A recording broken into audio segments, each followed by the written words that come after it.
Bonjour et bienvenue, voici notre tour d'horizon économique, géopolitique et boursier. Nous sommes le lundi 13 novembre, une date de sinistre mémoire.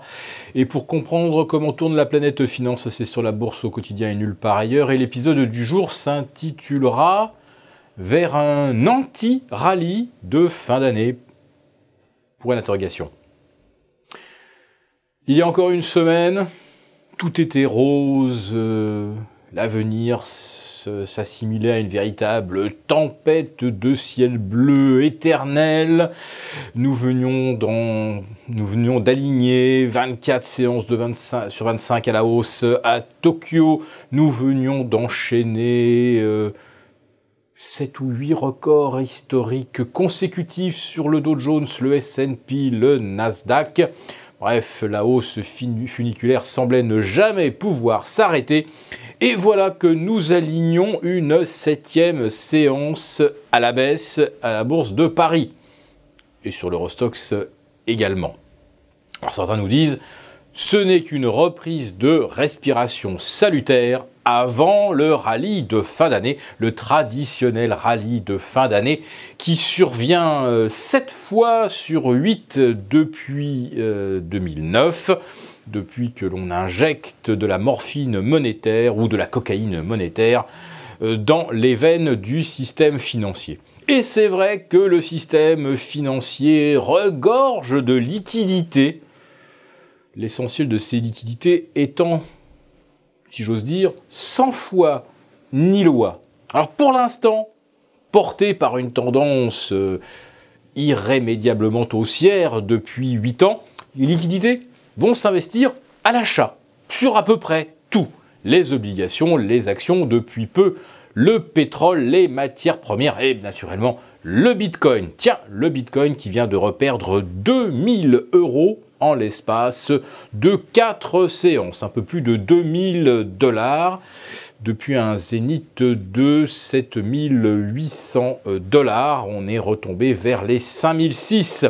Alors quand j'entends dire qu'il faut acheter du Bitcoin pour se protéger contre la mauvaise, la fausse monnaie, voire les risques de confiscation de 20% de son épargne, comme on l'a pu le constater à Chypre, ou comme on risque de le constater peut-être un jour également en Grèce ou dans d'autres pays endettés, certes, perdre 20% de son patrimoine confisqué par l'État, ce n'est pas agréable.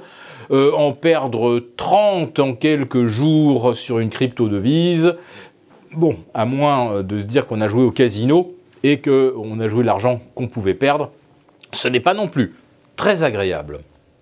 Donc l'argent sans foi ni loi, eh bien c'est de l'argent qui va s'investir là où il y a du potentiel. Alors le potentiel était à la hausse.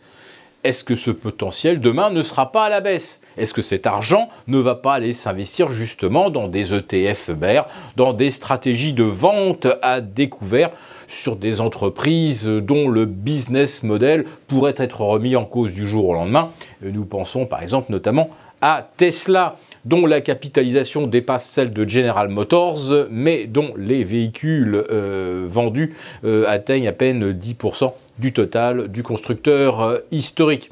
Nous pourrions en citer plein comme cela de valeurs dont les niveaux actuels sont gonflés à l'hélium et qui feraient d'excellents candidats, d'excellents véhicules pour des ventes à découvert. En ce qui concerne l'obligataire, eh bien pour l'instant, on va dire que sur le long terme, ça ne bouge pas. On est même retombé sur des niveaux de rendement faibles en Europe. Mais est-ce qu'on ne sous-estime pas justement le niveau de l'inflation future avec un baril de pétrole au-delà des 57 $, je parle du WTI, et qui pourrait peut-être même un jour franchir les 60 et même les 62. Au-delà, on ne sait plus très bien où le pétrole s'arrêtera. Et il faudra à ce moment-là remettre en cause toutes les anticipations d'inflation faible sur lesquelles on assoit des valorisations d'actions et d'obligations stratosphériques. Pour l'instant, cette remise en cause n'est pas encore à l'ordre du jour, mais si jamais quelques penseurs influents venaient à dire qu'on s'est peut-être complètement trompé sur les anticipations d'inflation et que les banques centrales, alors elles, quant à elles, font preuve d'un aveuglement criminel, eh bien, vous verrez qu'au lieu d'une poursuite de la hausse funiculaire en fin d'année, on pourrait assister au contraire à un anti-rallye à la baisse. Et nous en sommes à 7 séances de repli à Paris.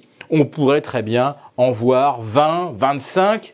Et je peux vous assurer qu'au bout même de la 10e ou de la 12e, vous commencerez à voir là des ventes agressives se manifester. Et là, on se dira, payez tous les creux. Non, on laisse le couteau tomber.